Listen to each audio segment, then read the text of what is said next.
Many of you believe your moments of doubt are small things, the fleeting tremors of a human heart learning to trust. Yet I tell you, nothing shapes your world more quietly than the doubt you do not see. You assume the end with conviction, and for a brief hour you walk as the one who has received, yet beneath that confidence there stirs another state, subtle as a whisper, asking, but what if it does not come? That unspoken question is the seed of a different harvest, for imagination hears only the assumption you dwell in most. Stay with me now, for in a moment we shall look directly at this hidden state of doubt and see how it silently governs the world you call your own, even while you believe you have chosen the end. To understand this hidden state, we must first see doubt for what it truly is. It is not the sharp sting of fear, nor the trembling of a momentary emotion.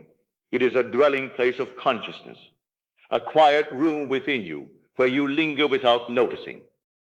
Many imagine their fear is the cause, but fear is only the shadow of a deeper assumption. The real doubt is the state you return to when the senses speak loudly, the state in which you try to uphold your desire while secretly preparing for its failure. And because consciousness is the only reality, the state you occupy most faithfully becomes the world you must meet. Most men believe they doubt only when they feel uncertainty, yet the hidden doubt has no feeling at all. It is calm, subtle, almost polite. And for that reason, it is often mistaken as reason or caution. But I tell you, any inner movement that asks for proof before acceptance is doubt in its purest form. The moment you say, let me wait and see, you have left the end you once assumed and entered the waiting state, which is the denial of fulfillment. You cannot stand in the promise while entertaining the possibility of its absence, for the law responds only to the state you occupy, not the one you momentarily admire. So tonight, let us bring this into the light, for you cannot transform what you refuse to recognize. Doubt appears not as a storm, but as a gentle invitation to return to the familiar self, the self that believes only what the senses decree. It whispers, be realistic, protect yourself, prepare for disappointment. And when you obey it, you abandon the world you had already fashioned in imagination. This is the hidden craft of doubt. It does not fight your desire. It simply offers you a safer state to inhabit, and you enter it without protest. And so the work before us is simple: to discern the state you dwell in and reclaim the end with quiet certainty.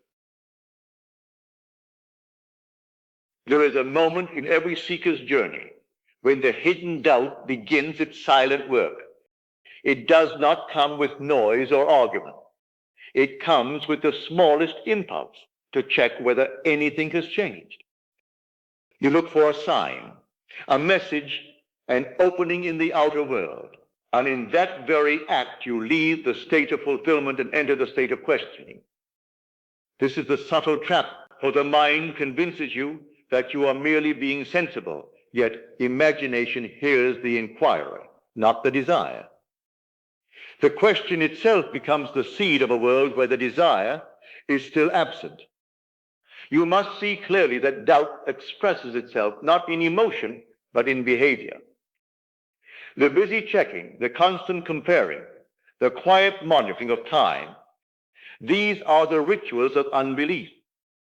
Each time you ask, has it happened yet? You declare within yourself that it has not. Each time you look outside for assurance, you testify that the inner act is incomplete. You call it carefulness, but it is simply a return to the former state, for no man checks on what he truly believes to be finished. When you know a thing is done, you do not ask when it will come. You walk as one who already possesses it. This is the doubt loop, the silent circuit that binds so many to a world they wish to leave. They imagine the end at night, but by morning they have slipped back into the old man. rehearsing the same worries, performing the same mental inquiries, returning to the very state they sought to transcend. Doubt is not the enemy, unconscious loyalty is. For every man is faithful to something, and most are faithful to their fears. But once you recognize the loop, you are no longer bound by it, for awareness itself is the beginning of liberation. There is a form of doubt, more subtle than fear and far more dangerous than open disbelief. It is the faith that asks for conditions, the inner posture that says, I believe if the world will show me a sign. This conditional faith is not faith at all, for it binds the unseen to the approval of the seen. You imagine the end with tenderness, yet you hold a quiet clause within your heart, demanding evidence before surrender. But the moment you require proof, you declare that the inner act is insufficient, and in that declaration, you undo the very assumption you sought to establish. You must understand that imagination answers to loyalty, not effort. It is not the intensity of your desire that moves the world, but the steadiness of the state you occupy. When you imagine the end, yet cling to the former self, you serve two masters, and the law cannot honor such division. The silent sabotage occurs when you return to reasoning, when you measure the distance between where you stand and where you wish to be, forgetting that the act was finished the moment you assumed it. To measure the distance is to resurrect the old state, and the old state will always reclaim its own. So the great work of faith is not struggle, but fidelity. It is the quiet refusal to betray your inner vision, even when appearances plead for your attention. To remain in the end is not to force a feeling, but to rest in the truth, trusting that unseen currents are already carrying you to its fulfillment. If you seek a sign, you confess you do not believe the seed has taken root. If you question the manner, you confess you doubt the wisdom that guides all things. Therefore, do not ask how, do not ask when, simply abide in the state you have chosen, for that loyalty is the death of doubt. There comes a moment in every imaginal act when two states contend for your loyalty. The former state calls you back with the familiarity of its sorrow, while the new state whispers with the quiet confidence of fulfillment. These two cannot live together, for each demands your full attention. You may speak your desire with conviction, yet inwardly revisit the old conversations of fear, and in that return, the old state rises to claim you once more. This is the war of the two masters, the invisible conflict between who you were and who you have dared to become. And here is the paradox that deceives so many. The old state grows loudest when it is closest to dissolution. Just as night is darkest before dawn, doubt often rises with unusual force in the final hour before manifestation breaks forth. You think this sudden heaviness is a sign of failure, yet it is only the last echo of a self that feels itself dying. This discomfort you feel is not a warning, but a sign that the old identity is losing its grip. If you judge by appearances in this hour, you retreat. If you remain faithful, the new reality emerges. So when doubt surges at its strongest, do not interpret it as defeat. It is the old master making one final plea for your attention, for every state fights for survival. The question is simple. Which master will you serve? Will you return to the familiar bondage of the senses, or will you remain loyal to the unseen end you have already chosen? Stand still in that inner conviction, and the conflict will cease, for no state can withstand the unwavering light of your fidelity. When the old master rises and whispers its familiar question, But how will this thing be done?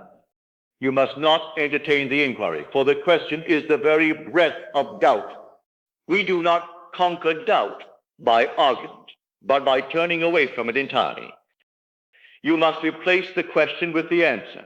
The instant the mind asks how, return at once to the feeling of the wish fulfilled and say within yourself, I do not know how, I only know it is done. This simple pivot, repeated faithfully, starves the former state and strengthens the new.